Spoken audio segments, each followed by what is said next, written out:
আমাদের ফ্যামিলিগুলোকে সুখী আর শান্তিময় করতে হলে আমাদের ফ্যামিলির ভেতরে একে অপরকে সালাম দেওয়ার প্রচলন বাড়াইতে হবে।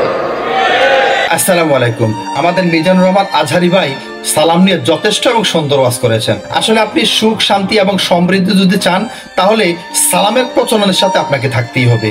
আমার ফেস এবং চ্যানেলের মধ্যে 500+ ভিডিও ক্রস করেছে। আমি আমার প্রত্যেকটা ভিডিও সালামের মাধ্যমে শুরু করি। আমি আমার এত ভিডিও সালামের মাধ্যমে শুরু করার পরেও আসলে সালাম নিয়ে আজ পর্যন্ত আমার কোনো কথাবার্তা বলা হয়নি।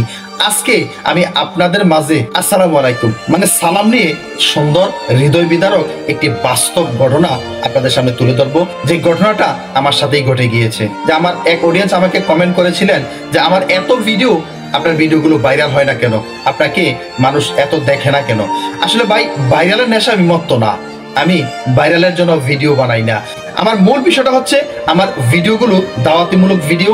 আমার ভিডিওর মাধ্যমে আমি যা জানি আপনাদেরকে তা জানানোর চেষ্টা করি, এটাই বিষয়, আর কিছুই না। আমার এত এত ভিডিওর মাধ্যমে, আমার এত এত কথাবার্তার মাধ্যমে একটি কথাও যদি কারো মনে দাগ কাটে এবং শিখতে পারে, এটাই আমার সার্থকতা, আর অন্য কিছুই না। যাই হোক, সালাম নিয়ে আমার যে বাস্তব ঘটনাটা আমার জীবনের সাথে ঘটে গিয়েছে, আর সেই বিষয়টা হচ্ছে এই একটি কলমের জন্য। ঘটনাটা ঘটে গিয়েছে ক্লাস 9-এ, আমি তখন লেখাপড়া করি। ক্লাস 9-এ আমাদেরকে মেশকাত শরীফ নামে একটি হাদিস গ্রন্থ আমাদের পড়তে হয়। ওই মেশকাত শরীফের প্রথম অধ্যায় বাবু সালাম নামে অধ্যায় ছিল। আমাদের ওস্তাদ আমাদেরকে বাবু সালামের অধ্যায় নিয়ে সালামের হাদিস এবং ব্যাখ্যা সহ যখন আমাদেরকে বুঝিয়েছিল, ওখান থেকে একটি হাদিস আমি খুব ভালোভাবে মুখস্থ করেছি, খুব ভালোভাবে সেটা আমি রপ্ত করতে পেরেছি। আর যে ঘটনাটি ঘটেছে, তখন আমি লজিং থাকতাম মাদ্রাসার পিছনে একটি বাড়িতে। আমি লোকটির নাম মেনশন করবো না, ওই লোকটি আমার ক্লাসমেট ছিল। ব্যক্তিগত জীবনে আমি ছিলাম একজন হতদরিদ্র, একজন গরিব মানুষ।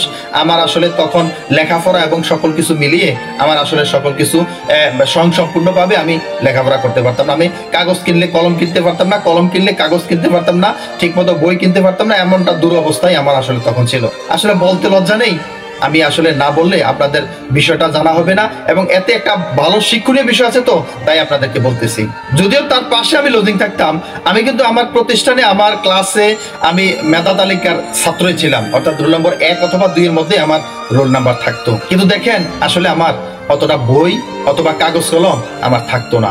আমার ক্লাসমেট যার পাশে, যার বাড়ির পাশে আমি লজিং থাকতাম, তার থেকে আমি বেশি সহযোগিতা নিতাম। হয় তার বই পড়তাম, না হয় সে যে প্রাইভেট পড়তো, যে প্রাইভেটের যার খাতাগুলো আমি দেখতাম, অথবা তার থেকে কলম নিতাম। এগুলো করে আসলে আমি তার থেকে অনেক সহযোগিতা নিতাম। ধরতে গেলে আমার লেখাপড়ার মূল মন্ত্র এবং লেখাপড়ার বিষয়গুলো আসলে তার থেকে আমি অনেকটা সংগ্রহ করেছি। একদিন আমি তার থেকে একটি কলম, অর্থাৎ এই একটি কলম আমি তার থেকে নিয়েছিলাম লেখার জন্য। আমি যখন তার কাছে একটি কলমের জন্য যাই, সে রুমে ছিল না, যার কারণে তার থেকে না বলে আমি একটি কলম এনে আসলে পরের দিনের বাড়ির কাজে লেখার জন্য আমি কলমটি ব্যবহার করেছিলাম। আর এই নিয়ে পরবর্তীতে তার সাথে আসলে যত রকম ঘটনা আমার ঘটে যায়। যদিও ভুলটি আমারই ছিল, তার থেকে বলে নিয়ে আসা উচিত ছিল, কিন্তু সে আমার সাথে খুব ভালোভাবেই রাগ করে ফেলেছে। পরবর্তীতে সে কোনো কিছুতে আমাকে আসলে সাইড দিচ্ছিল, আর আমারও তো তাকে ছাড়লে হবে না, কারণ তাকে আমার ধরে রাখতে হবে।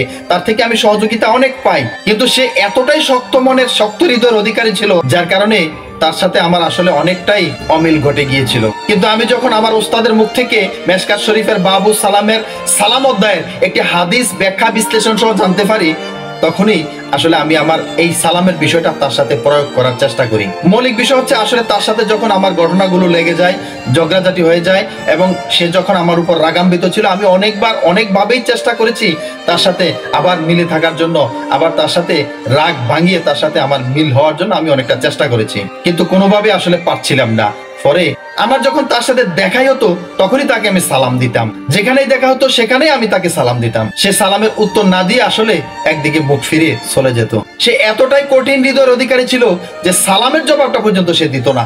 আমার সাথে কথা বলা তো দূরে থাক, আমাকে সাইড দেওয়া তো দূরে থাক, সালামের জবাবটা পর্যন্ত সে দিত না। একবার হলো কি, তাকে আমি নামাজ পড়ে মসজিদ থেকে বাইর হবার সময় যখন আমি তাকে সালাম দেই, তখন সে খুব রাগান্বিত হয়, এবং সে তার বড় ভাইকে এই অভিযোগটি জানায়।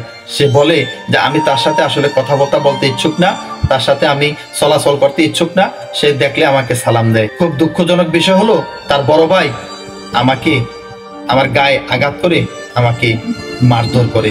যদিও তখনকার আমি খুব কষ্ট পেয়েছি, আমি হতভম্ব হয়েছি, আমার হৃদয়টা চূর্ণ বিচূর্ণ হয়ে গিয়েছিল। যাই হোক, ঘটনা আসলে বেশি বলতে চাই না। পরবর্তীতে তার সাথে আমার অনেকদিন যোগাযোগ ছিল না, কথাবার্তা ছিল না, ওঠা বসা ছিল না।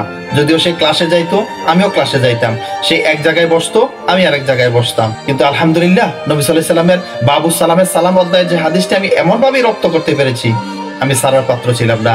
আমি আবারও তার সাথে মিল হওয়ার জন্য, তার সাথে ভালো সম্পর্ক রাখার জন্য আবারও তাকে আমি পূর্বের ন্যায় সালাম দিতে শুরু করলাম। আমি তাকে অনবরত বিভিন্ন জায়গায় সালাম দিতেই লাগলাম। একটা পর্যায়ে সে সকল কিছু ভুলে একদিন আমার সালামের জবাব সে নিল, ওয়ালাইকুম সালাম বলল এবং একটা মুস্কি হাসি দিল, যেটা হচ্ছে ইসমাইলের সুন্নাহ, অর্থাৎ এই মুস্কি হাসিটা। যাই হোক, আলহামদুলিল্লাহ, আমি সারার পাত্র না থাকার কারণে, নবী সাল্লাল্লাহু আলাইহি সাল্লামের এই হাদিসটিকে রপ্ত করার কারণে আমি যখন বারবার তাকে সালাম দিতেছিলাম এবং তাকে সালাম দিয়ে গেলাম, একদিন সে সালামের জবাবটা দিল এবং এভাবে করে আস্তে আস্তে তার সাথে আবার আমার মেলবন্ধন হলো। আলহামদুলিল্লাহ, আজকের এই যাবৎ পর্যন্ত আমি এখন যে ঘটনাটি বললাম, এই ঘটনাটি এখন থেকে প্রায় 26 বছর আগের ঘটনা। আলহামদুলিল্লাহ, এখন পর্যন্ত তার সাথে আমার ভালো সম্পর্ক আছে। আপনাদেরকে এই ঘটনাটি বলার একমাত্র উদ্দেশ্য হচ্ছে, আপনারা যে যেখানে থাকেন, যে অবস্থায় থাকেন, যার সাথে আপনার সম্পর্ক বনিবনা হচ্ছে না, তাকে আপনি বেশি বেশি সালাম দিন। দেখবেন আল্লাহ তাআলা এই সালামে কতটা বরকত রেখেছে, কতটা মর্যাদা রেখেছে। আপনার শত্রু থাকবে না, শত্রু বন্ধুতে পরিণত হবে এবং ঘনিষ্ঠ বন্ধুতে পরিণত হবে। সুতরাং সকলে সালাম দিতে অভ্যাস করুন, সকলে সালামের প্রচলনের সাথে একাত্মতা প্রকাশ করুন। আর এখন যেন কেমন হয়ে যাচ্ছে, আমরা একে অপরকে সালাম দিতে চাই না। বিশেষ করে আমরা সামান্য কিছু পরিচিত লোককে সালাম দেই, অপরিচিত লোককে আমরা সালাম দিতেই চাই না। আমাদের যেন কি হয়ে গেল। তাই সকলের কাছে উদাত্ত আহ্বান, উদাত্ত দাওয়াত, আমরা আমাদের সমাজে, আমাদের পরিবারে, আমাদের ব্যক্তির মাঝে সালামের প্রচলন আবার আমরা গঠন করব। আশা করছি সকলে বুঝতে পেরেছেন। আল্লাহ তাআলা সকলকে বোঝার তৌফিক দিক এবং সকলকে সালামের সাথে থাকার তৌফিক দিক। আসসালামু আলাইকুম।